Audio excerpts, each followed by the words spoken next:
Okay, so another example. 40 men and 60 women were asked their magazine preference out of Sports Illustrated, Cosmopolitan, and The Economist. The results are in the table. Conduct a chi-square test to check if the distribution of magazine preference is different for males and females. Now, how did we know to check for the distribution hypothesis? Because we had separate samples of males and females, and the only variable that we were asking them was about their magazine preference. All right, so let's get started. Step 1 is your alpha level. We'll assume it's 0.05. And step 2 is your hypotheses. Here, the distribution hypothesis would be, so distribution of magazine preference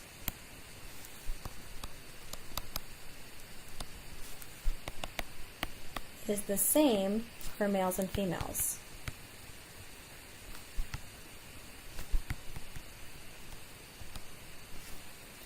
Or,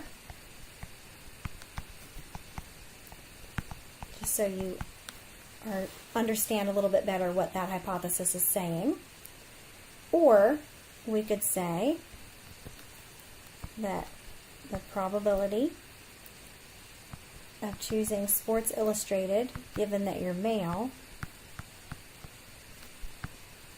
is the same as the probability of Sports Illustrated, given female, and the probability of choosing Cosmo, given that you're male, is the same as the probability of Cosmo, given that you're female. And the probability of choosing The Economist, given that you're male, is the same as probability of choosing The Economist, given that you're female. So that's what it means for the distribution to be the same. Now the alternative hypothesis, now we always just write it out the first way, in words, that the distribution of magazine preference is the same across those two populations, males and females. And then the alternative hypothesis is that the distribution of magazine preference is not the same for males and females. Okay, so let's go ahead and do our test. So we have our alpha level at 0.05. We have our hypotheses written down. So make sure that you write down your alternative hypothesis too. Back here, oh, it is going to let me write. No, it's not. It's too close to the bottom. So that the distribution is not the same. And then we can get our test statistic. And to get our test statistic, we need to calculate our expected values again. So here, we need to get our column totals and row totals. So my column total for males, how many males did we have? We had 40, but 25 plus 10 plus 5 equals 40. And for females, we had 60, and 10 plus 45 plus 5 is 60. And then how many overall chose Sports Illustrated? 25 plus 10 is 35. How many overall chose Cosmo? That'd be 50, 45 plus 5. And how many chose The Economist? That's 15. And then my total, I can add my column totals or my row totals, and either way you slice it, they should add to 100. So I've got my numbers, now I can get my expected counts. Got my row totals and column totals, my marginal totals. All right, so how do I get this first cell? Well, that's the row total for the row that it's in, which is 35, times the column total for the column that it's in, which is 40, divided by the total, which is 100. And if you do that math, you end up getting a whole number, 14. So I did not round that. That comes out to be exactly 14. And I'm going to go ahead and fill in the expected counts for the rest of these cells. We get 21 there, 20 here, 30, 6, and 9. So we followed the same procedure that we did for the last example and that first cell. And these all happen to be whole numbers. Just please remember that you do not round. I only put whole numbers here because it just happened to work out that way. And now we can get our test statistic. So how do we compute our test statistic? Well, that's the sum of the observed minus expected squared for each cell divided by expected.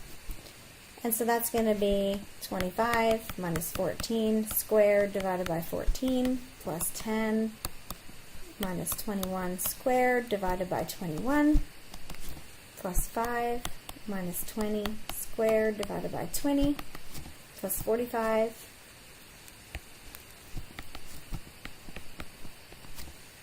minus 30 squared divided by 30, and the last two, 10 minus 6 squared divided by 6, and 5 minus 9 squared divided by 9. Now notice that it doesn't matter which order you do the cells in, but the observed has to go with its cells expected in this calculation. And that ends up being 37.599. And once again, we can get our p-value pretty simply by using our Excel calculation for that. Our test statistic is 37.599. We have to look at the right tail area because that's what we do in the chi-square distribution. That's my p-value. And then what are the degrees of freedom for this chi-square distribution? Well, we have how many rows? 1, 2, 3. So 3 minus 1. And how many columns do we have? 2. 2 minus 1. 3 minus 1 is 2. 2 minus 1 is 1. So my degrees of freedom are 2. And so my p-value then is 1 minus chi-square dot dist of my number of interests, so 37.599, degrees of freedom are 2, and cumulative equals true. And you will get out 6.846 times 10 to the negative 9th. So a tiny p-value. And step 5 is comparing your p-value to your alpha. My p-value is really tiny. It's way less than my alpha. P is low, the null must go. And step 6 is making your conclusion. So again, there is overwhelming evidence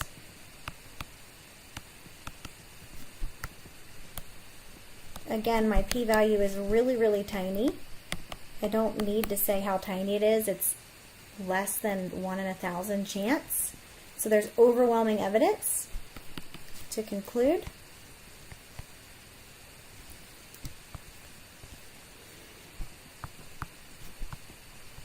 The distribution of magazine preference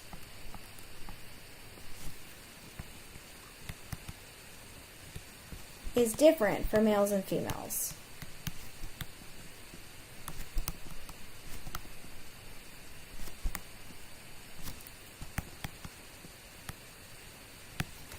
All right, very good. That's our second example.